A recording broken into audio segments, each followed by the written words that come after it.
I'm certainly going to ruffle some feathers with this post, but keep in mind, I'm not necessarily saying I subscribe to this theory.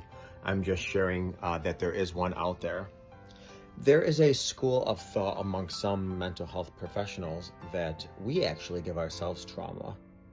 And what do I mean by that? Well, if trauma is not what happens to us, rather how we interpret that gives us trauma, then basically when we attach a story or a narrative or a meaning to a situation, then we are giving ourselves trauma by the narrative that we attach to it or the story that we attach to it.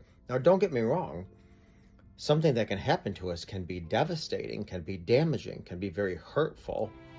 But the school of thought is based on what we do with that, what we attach to it. That's what gives us trauma.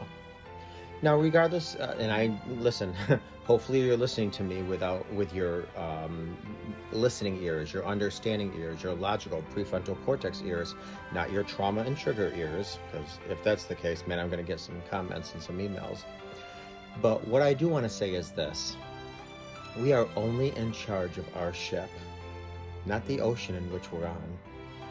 So there could be tidal waves and tempests and earthquakes and all this other stuff. We're only in charge of our ship. So make good decisions with your ship, because if there is some truth to this theory, you want to ensure you do not give yourself trauma.